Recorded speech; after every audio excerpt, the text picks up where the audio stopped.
What's up, everybody? Welcome back to another episode of the podcast.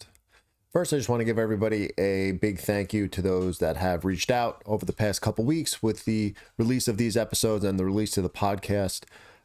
It's really awesome to get the positive feedback. And when I put it out there as well about any ideas and things like that, I did get a bunch of responses back. And I think it's awesome to have this long form content now because I'm able to have more of a conversation, and it seems to be resonating with a few of the, especially the athletes that I know locally, is yes, they listen to a lot of podcasts, they listen to a lot of professional athletes, runners, ultra runners, things like that, but they really like to hear from kind of like that amateur group, boots on the ground, someone that can more relate to them in their life, having a career, possibly a family, other types of hobbies out there. Like, not just am I out there trying to better myself in the sport of multi-sport running, etc., but also as a coach and taking on that responsibility in the last couple of years as well.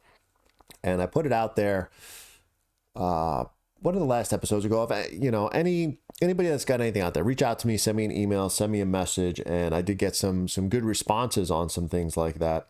And one of the messages I got back was also about, I'm going to pull it up here for you, actually, was they were talking about, I saw your message, and I just wanted to reach out there about some things you might, want to bring up that would resonate with some people. And he said, I enjoy your videos, and it would be fun to talk about some of the sacrifices you have to give in this multi-sport journey. It could just be running, it could just be a single sport, or it could be any hobby that you have out there. There is this sacrifice that you have to have. And this is mainly going to go towards my journey in multi-sport, in triathlon, on some of the things maybe I didn't think about or realize when I first started getting into the sport.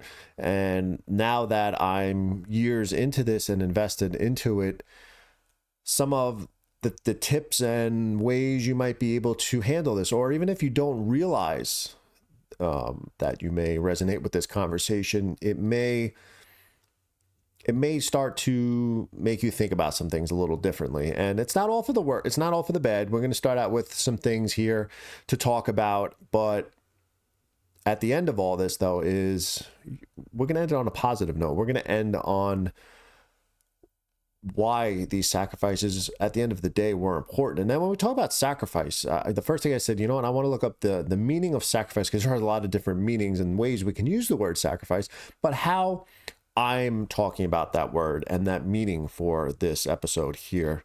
And that is going to be sacrifice, an act of giving up something valued for the sake of something else regarded as more important or worthy.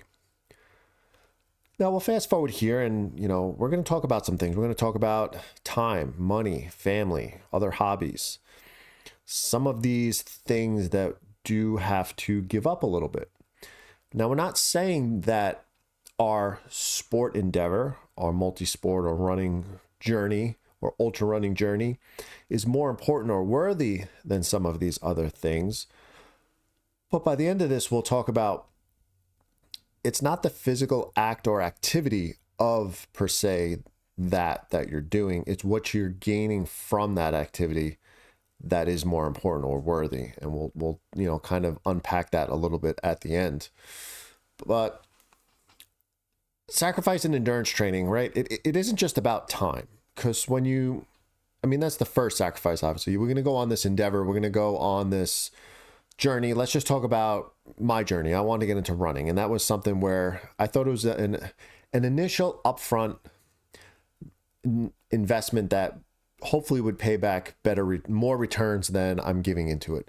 What I mean by that is I went from, at that time, sedentary, you listened on the first couple episodes of my journey, sedentary, to needing to get out there again. So for me, it was just my investment time-wise is really just going to be about a half hour, a few times a week. I just need a pair of shoes. So it wasn't a large investment. So it wasn't really a lot of sacrifice there. But as I started to get the returns on this investment, and that's returns as far as not just physically, but mentally, as we'll talk about as well, it's kind of like a bank account. You give a little, or you invest a little, you get a little extra back.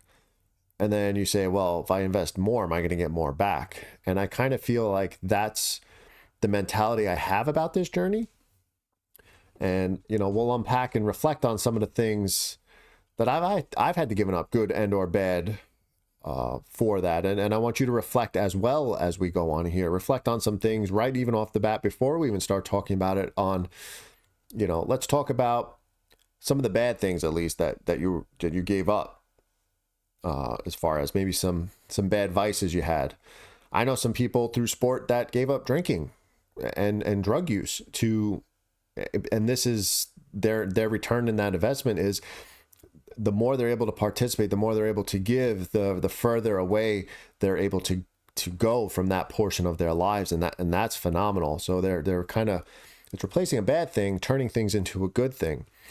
So it's very easy and very to think of those things. Oh, I used to eat like crap, but now I want to support my goals and my journey, so I eat better. So yeah, we fixed a lot of things. So we didn't really sacrifice going to the fast food place more often because we want to recover better, perform better, and things like that. But those are easy to think about and bring up. Unfortunately, though, there are some other things out there that you are going to have to kind of give way for and be able to quote unquote sacrifice for that. And these are other things too we got to talk about. Were there, or are there, if you're newer to this is really going to resonate and make you think. If you're just getting into sport, this is your first year or two and you don't know, you're thinking big goals down the road. These are some things that you got to think of ahead of time. Is, do you have other hobbies that you like to do throughout the year? Are those going to support the goals that you have? How important is this endurance journey and the goals that come up with it? Are you somebody who, and I'm just going to name things off the top of my head, that likes to go fishing? You have winter sports you like to do. You like to go skiing for a few months out of the year, and that's kind of what you do in the winter time. So you have to weigh all these things of, you don't have to give these things up, but if you want to invest in this, and when I talk about if you want to reach your full potential in endurance and wonder what you really are capable of, there will have to be a lot of these things that have to kind of go to the side burner for the time being. And this could be other hobbies, as far as maybe you liked working on cars, or you had a project car and you would take it out on the weekends and you would do things like this.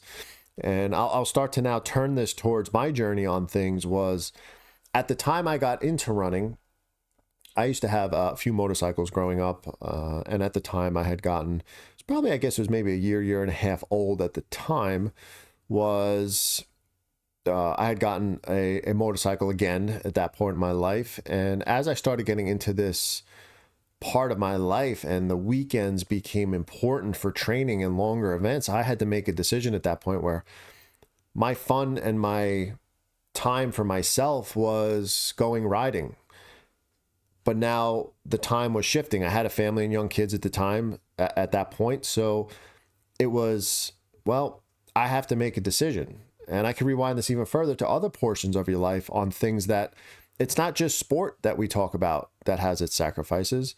When me and my wife, we started to have kids, I had the same thing. I was into cars, and I had always had like a fun car, project car, some type of car that stayed in the garage that I always work on.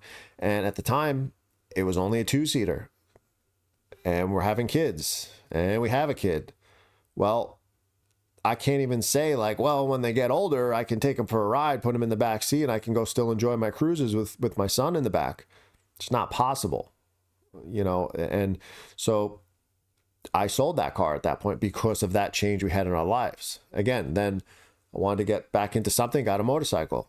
But when I got into this journey, especially when I started getting to triathlon and I started buying bikes and, bicycles, not motorcycles, I decided, well, I'm going to change the chapter now of my story, and I'm going to close this one, and I'm going to start the next chapter of my life.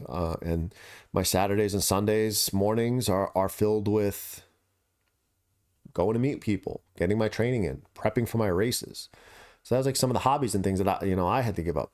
If I'm not saying you have to give these things up, but because I was investing myself and pushing and reaching my potential, that these were some things that I made the decisions to move and sacrifice on that.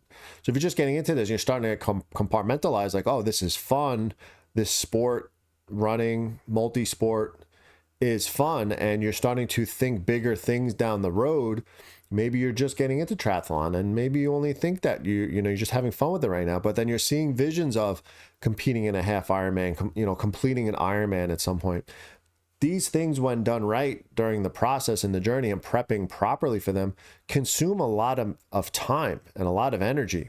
And as you'll see, financially as well. So there will be some things that you're going to have to decide on. And then as we move forward on that, you really need to start trimming some of the things down. And it's easy to trim some of the other things where, okay, if you were somebody that just liked to cruise Netflix a lot on the weekends, on your downtime or on weeknights, these things may start shifting. There's some things that you can right away just easily shift in life. And with having a career, a family, and then participating in sport, there were just some things that just immediately had to equal out. But I'm talking bigger picture items here where now we have to think about just the long-term investment that you want to give into this sport. So those are some of the simple things. Now, as you get more responsibilities, you're getting older, we're talking, now you have a house, and if you're taking care of that house and this is a funny one, is you're mowing your lawn and things like that yourself, and that's something that I've always done through being a homeowner for a very long time, is I take pride in taking care of my lawn. It's kind of like a hobby for me. And I was at a friend's house a couple years ago and he was training for an Ironman, and I came over and he's like, beautiful house, and his lawn was a little in rough shape at the time, and he's like, just don't look at my lawn, man. I'm training for an Ironman, and I got a triathlete's lawn. And I just laughed because it was something that he took pride in up to a certain point, but then at that moment, for that season of his life, specifically that year, that season of his sport, was kind of like, well, this is just going to have to take the side burner. I'm kind of not going to be able to stay on top of this year. So it's just little things like that you just have to start to think about. If you enjoyed going out there on a Saturday and getting the lawn done, and you might not have that time or energy anymore, especially after a 60, 80, 100-mile bike ride on a Saturday.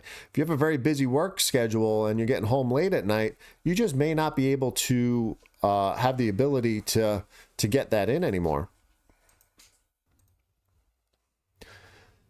I'll get into another one here is if you do have a family, do have kids, there's going to be a certain time commitment needed for this sport. Now, let's just talk about triathlon. Now, let's talk about long course stuff. Let's talk about training for an Ironman. When you're in that 4 or 5 month building block coming out of, maybe you work out an hour plus a day, 6 days a week. You're at this 6-7 hour training, which is just being active, for part, and then you're building into this journey towards an Ironman. You're talking 16 to 20 specific weeks of incrementally increasing the amount of hours that you're training for this event. It's inevitable that you're going to have to take some time away from being able to be with your family. So that's something that you need to discuss with them. That's something I discussed with my family the year I went forward in that journey to do an Ironman in that year, was we all had to be on board. This can't be, hey, this is what I'm doing. And, you might get some resentment for that down the road, especially if they're not kind of, the good part was that my wife's been with me along in this journey. When I first started running, she was running with me.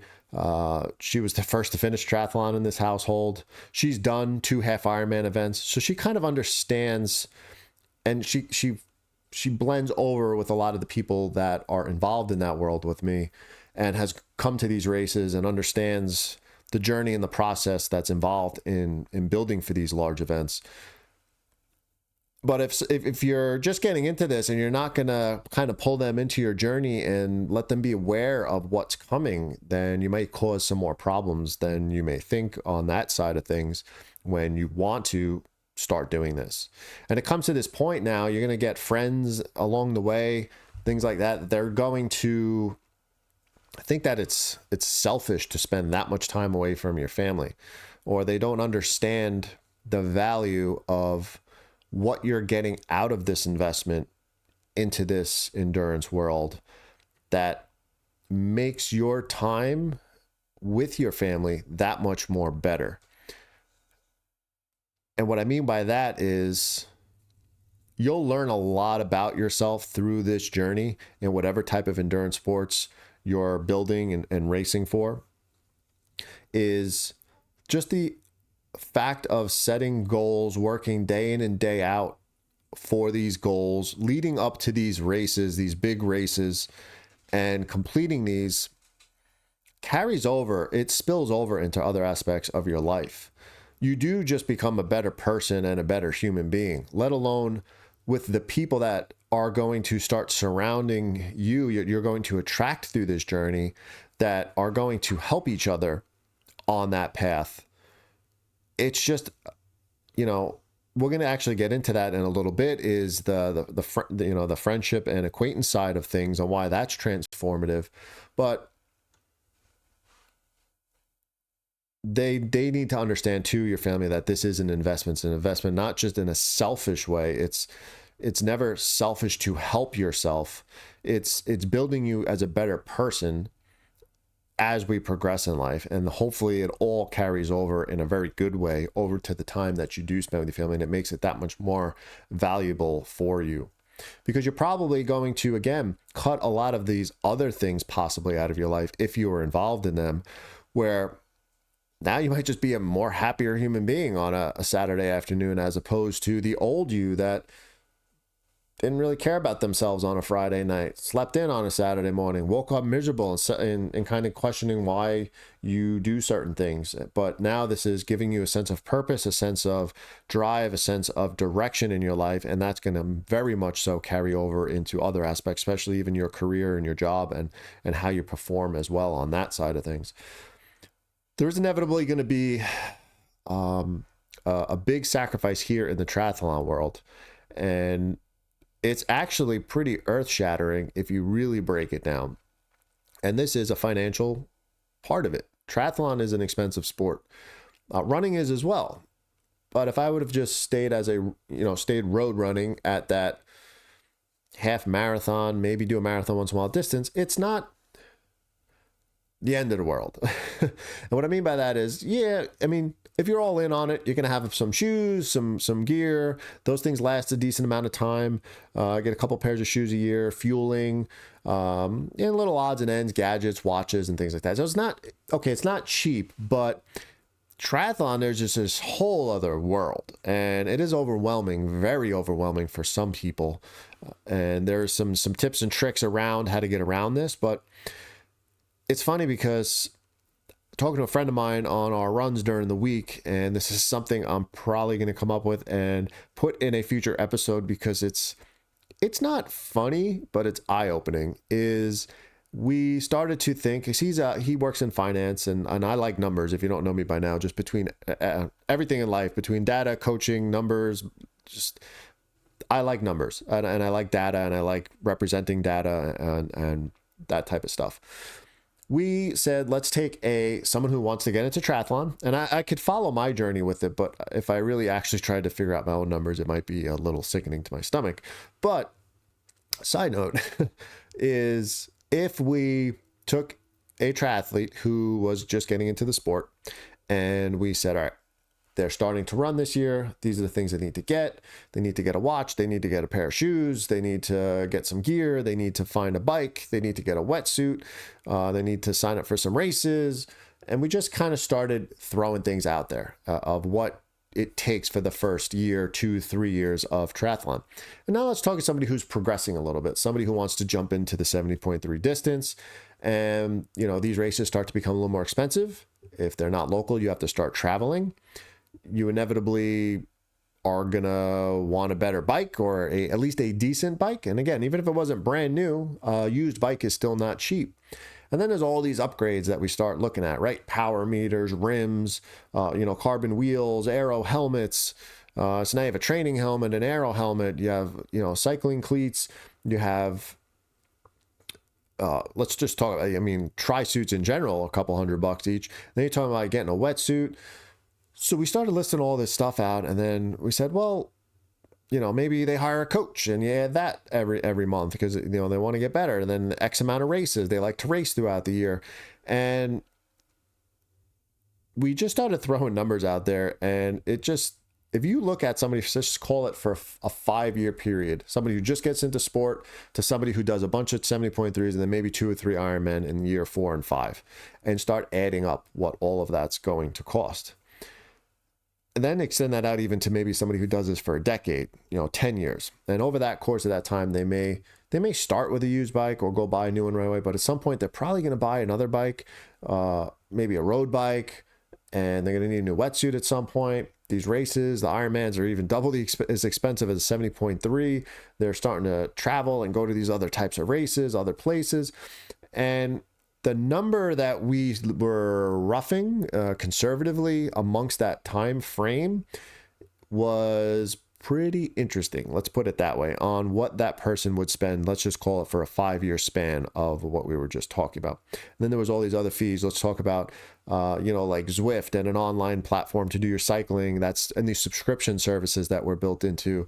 You get your USA Triathlon subscription every couple years. You may join a local tri team and you have that expense. So there are all these other ancillary things you just don't think about. And because he's a money guy, he said, what if you took that money as it was going out, and instead of spending it, put it somewhere else in an investment account, and we're making X return on that. And then we were kind of just coming up with, well, at the end of 5 years, you can either shoot out this much amount of money on a 5-year journey to Ironman, or you could have put away and had this much money if you would have just put it all away and got a nice, decent return on it. I don't even want to talk about what some of the numbers were, but you can probably get the gist of it, especially if you're in triathlon. You understand how much some of that stuff costs. So now, with that being said, this doesn't mean that it's only a sport for people that have a little bit of extra liquid income coming in that can spend it, because there are ways around it. I've been in this sport now for quite a few years. I've done plenty of 70.3 events and Ironman event, and I love cycling. Cycling is one of my favorite out of the 3 disciplines. I have quite a few bikes, but for myself, I've yet to ever buy a brand new bike. I've bought them all used secondhand on the marketplace, kind of fixed them up, made them my own, started to understand how to fix bikes, work on bikes, keep care of my bikes, keep care of my equipment. I'm very, particular with how I take care of my stuff and my equipment to make sure that I get the most longevity out of it. Track the mileage on my shoes, try and get as much, as I can on them. You'll see me in my Instagram posts, usually after my runs, is I'm usually always wearing some type of long sleeve tech tee from a race or something like that. I don't have the most fancy, best run gear. My run shorts are from Marshalls, buy them on sale, find some New Balance shorts on sale, and they last quite a while until they're not usable anymore. So there's certain things that you don't need to get and have all the best, latest, greatest across the line swim, bike, run. There are ways around that, and that's maybe a conversation for another day where I can maybe help people with that, is give them the tips and tricks and really some of the deals that you might get out there and what to look for, maybe what to stay away from on the second hand market.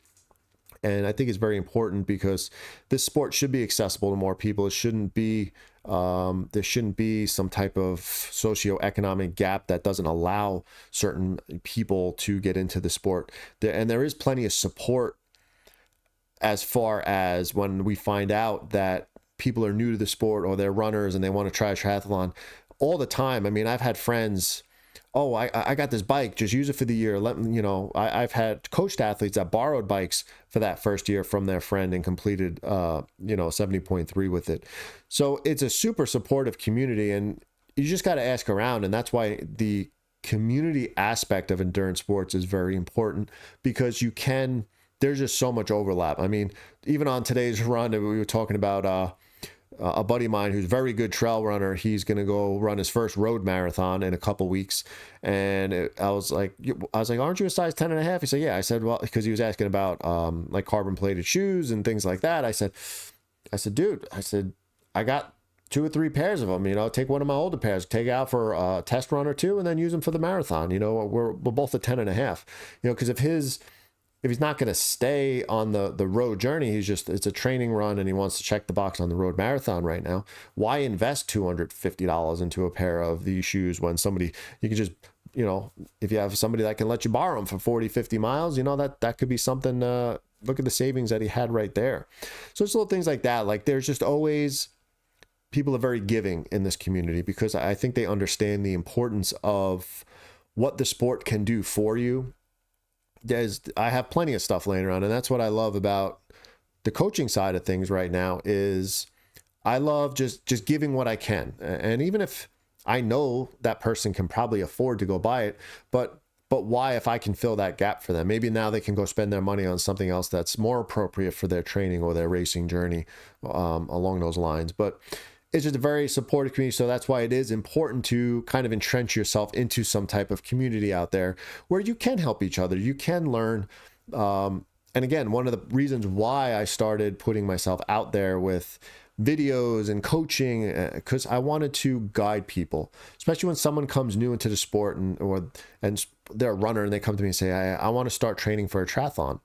Perfect. Let's sit down. Let's have a conversation. I'm going to tell you from 1 to 10 on what's the most important way you should go about spending your money. Like, don't go buy this brand new. You can easily get this for half the price used. Everyone's trying to sell one, and do it like that, because there were some decisions I made along the way hastily that I probably shouldn't have, that would have been able to save me in that end of things financially. And it would have been just a lot easier if I knew and waited a little bit and talked to a lot more people and understand what worked for them, what doesn't work for them, and be able to make some better decisions as far as that goes along. And on the topic of community, there's definitely another big change that occurred in my life when I started going down this road again with endurance sports. Was at different parts of my life, and maybe as an adult, I understand this, and this is something I want to tell somebody that is maybe a little earlier in life and starting this journey, maybe in their 20s or something, is friends, acquaintances, people they are part of a season of your life. If you're on a local dart team at a bar and you like to go out on the weekends, you got this core group of people, they're with you for that part of the season, your life. When you change and you maybe want to go into something like this and really commit yourself to something, they're probably not going to be there anymore at some point. You're going to start to have other people in your life. You're going to start to have other people be attracted to you. The things that you do in life, you're going to start to attract certain people, certain types of people. And there's completely differences in the types of people that are around you. And as an adult, I understand now that, people in life, people you're friends with, they're not always going to be your best friend. And you have to understand that when you meet people, because you're going to meet so many people in this journey. You're going to meet incredible people from all walks of life, all types of abilities, and tons of stories, and they're on their journeys, and it's amazing. And you may start to become really close with some of these people through training, through racing, through whatever portion is in your journey. So a team that you join, you're training for a race together, you get really close with them, and they're with you for that season of life, for that journey. And one of the talks that I heard once really made me understand the difference in people in your life, and not that you want to label people in your life, because you never know who really is going to be those really good friends in your life that'll be with you no matter what happens or no matter what you're doing in life, but understanding that there are different types of people out there. And the talk that I listened to, he kind of broke them down into 3 different people. the smallest group of people is people that will be there with you no matter what. Your ups, your downs, your goods, your bads, your different seasons in life. These are people that you may have had and that you may still talk to from earlier portions of your life when you were into different things, and they still check up on you. You may have been down at some portion of your life and they were still there asking about you, really caring about you. You know, this could be someone that, again, you rode motorcycles with back then, but you still talk to them and they're still concerned about you. Those people really, truly care about you, and they'll stick with you. But the problem with that is, as we get older, we start to realize that you're lucky if you even have a couple of those people in your life. Thankful for me and where I'm at, my wife is my best friend at this point in my life. I know that she'll always be there. So, finding the other people that fit that role in your life, kind of to guess with that, because look back at the other hobbies you had, look back at the other portions of your life that you had, and see if some of those people, are they really still there for you? Or, they may reach out from time to, hey, how you been? But are they still there for you every single day? Do they support the journey that you're on? Are they lifting you up? They're not criticizing you for the amount of time that you spend in the journey that you're in right now. So if you have a couple of those people, be super grateful, hold them near and dear, and make sure that you keep harvesting that relationship. That's somebody you can tell anything to. That's somebody, like, literally, they won't judge you for anything. You can ask them about certain decisions you want to make in life. They'll give you honest answers back, not just what they want you to do as far as because it benefits them. And then the other group of people is, they're not, again, this is for a large portion of the people that you're going to meet, they're not particularly into you, they're into what you are for. So that means all these people that you meet on this endurance journey, they're all going to kind of fit into this big bucket. Like, you may meet hundreds of people in this journey and have people. These are people that you ride with, you swim with, you run with. Hey, what are you training this week? Where are you going? You doing a group ride? What do we got? What mileage you got? These are people that are into what you are for. You are training for a race. You are in this endurance journey. So they're along because you're in it and you're all in the boat together.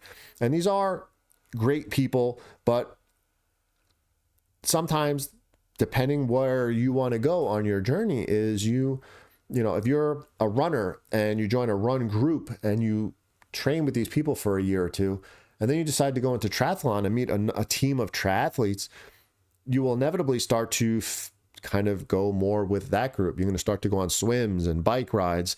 And then that group that you were running with may just start to kind of fade out a little bit. And that's fine. Like, understanding that that's a part of this journey. And granted, those people are awesome, because if you ever decided, hey, this isn't for me, I want to go back to that group, they'll probably, with open arms, bring you back in, and you'll be back to business with that.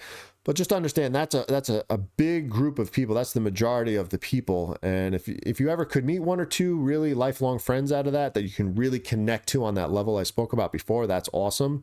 But just understand that it's okay.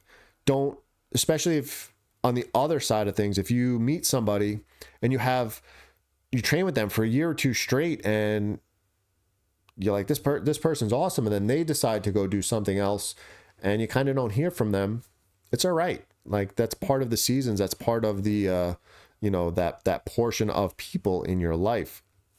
And then there's finally is another part of people is,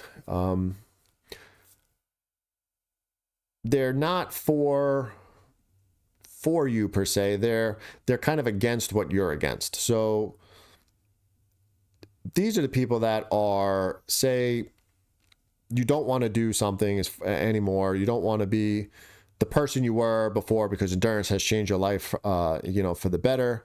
Is they're going to be there because they're against the same things. They've come from those portions of their lives as well. They're bettering themselves as well. So, and the good part about this is they'll be there no matter what. They're going to build you up. They're going to be, all they're going to help you in your journey, but just understand that those people you won't need to continue on in your journey, if that makes sense. Is, don't be upset when they're gone, because you will always be on your journey going forward. Just as well, don't be upset that they don't react to your dreams the way that you expected them to, because they were not really for you in the first place. So they're not for you because of the person you are. It's because they're either supporting your goals on where you're going. Like I said, with that vision, that race, it could be people that are signed up for the same race. You found a local group of people that are training for the same race. But once that race is over and goes away, you'll still be continued on your journey, and you'll find that next group of people. You'll find that next group that's going to lift you up. And at any time that your journey winds up going back and crossing over with these paths, the greatest part about this group of people in the endurance journey and the community is it's almost like you never left, or you never skipped a beat. I've intertwined and weaved amongst many different groups of people as I've been on this endurance journey.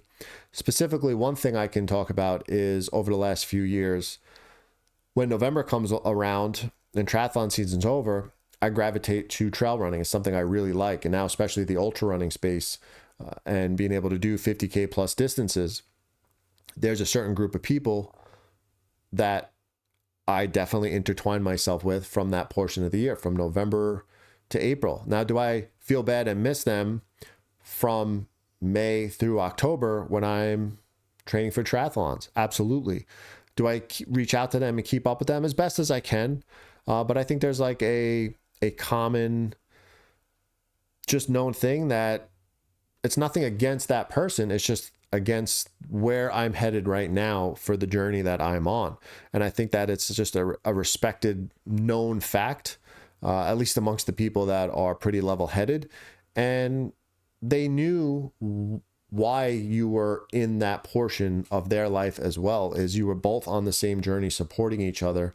And again, just because you're gone or they left doesn't mean that your journey still isn't going, or that at any point, if they ask you for support, that you won't come back and help them.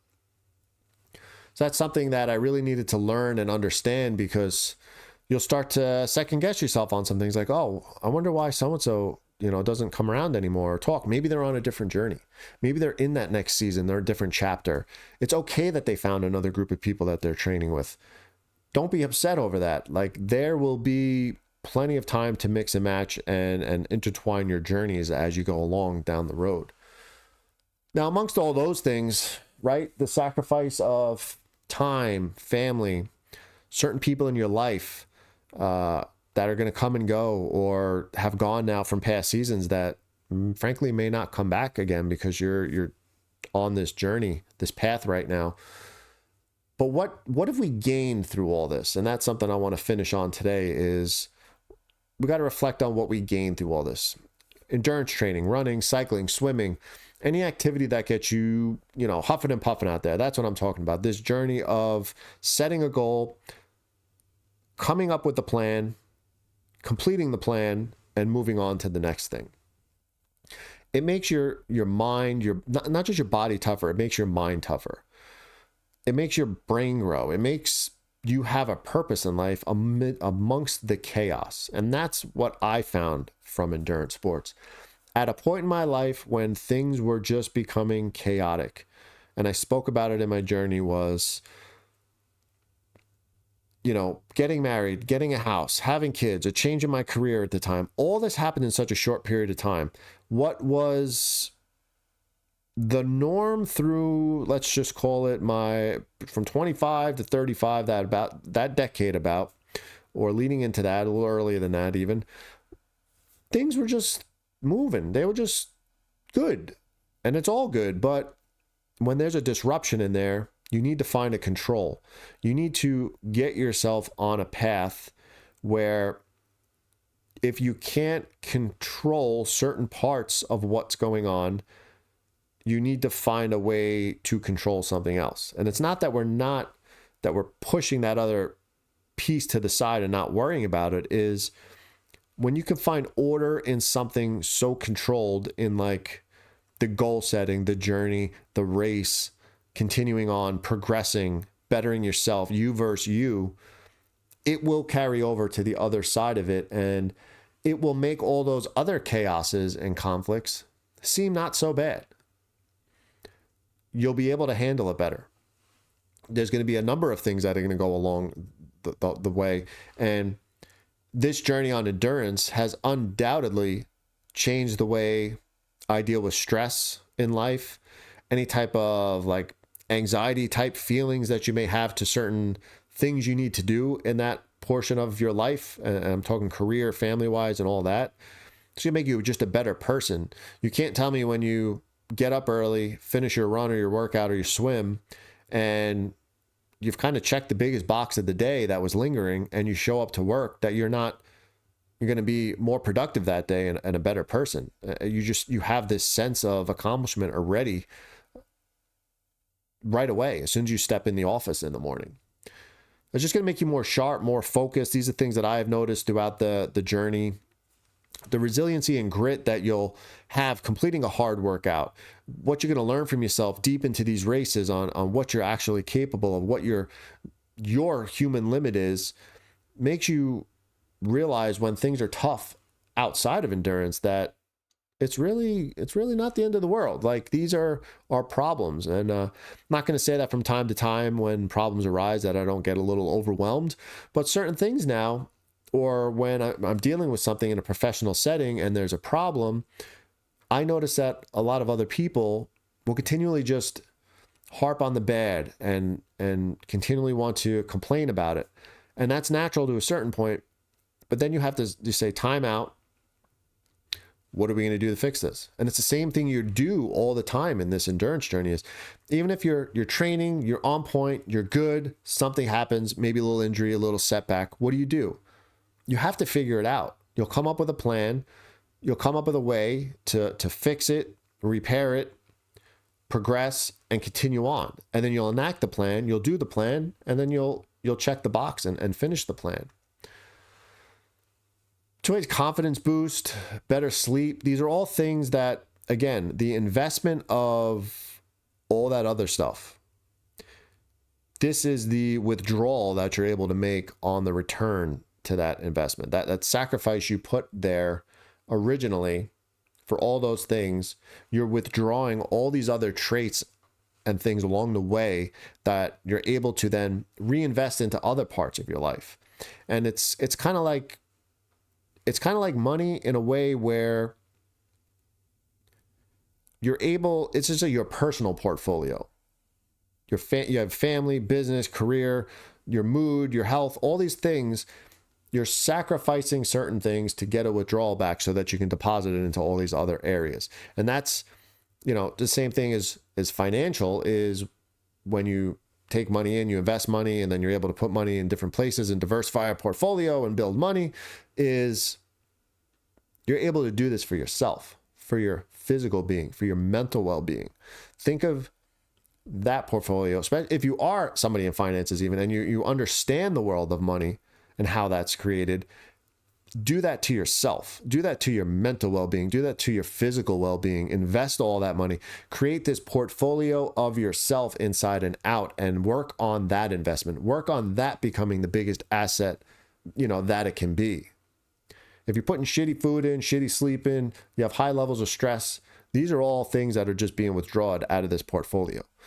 Pull all of that in, and you'll start to understand that sacrifice, that initial sacrifice that you made, is going to pay back bigger dividends than you could ever imagined.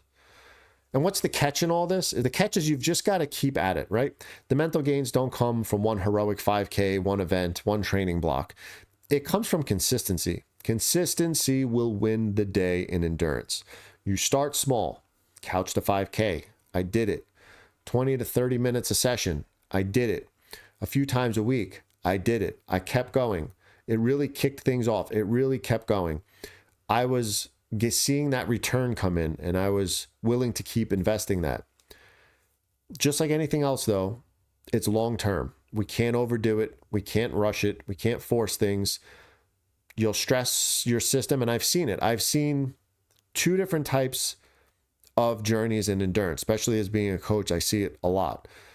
Somebody who comes in, I can really build the journey and the vision for them, and they be very successful over time.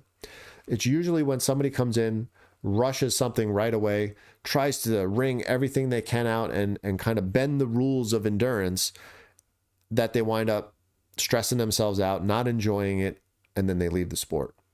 So they just try to go all in way too quick. It's kind of just like a bad gamble.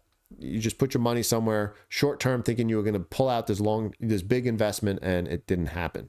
It backfired. It backfired mentally, backfired physically on them. And unfortunately, they're no longer in the sport. So more is not always better. You need to find your balance, hence balancing life 1 mile at a time. That's where it all came from.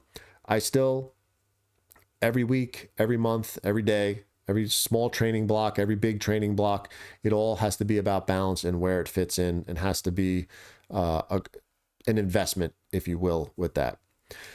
So that's it for today. Again, that's just a long form. Hope I got some of my thoughts out the way I envision them with this. Is it really is it's not a somber story today. It really needs to just show that there is a sacrifice. There is inevitably things you need to give up, things you need to be willing to bend in your life.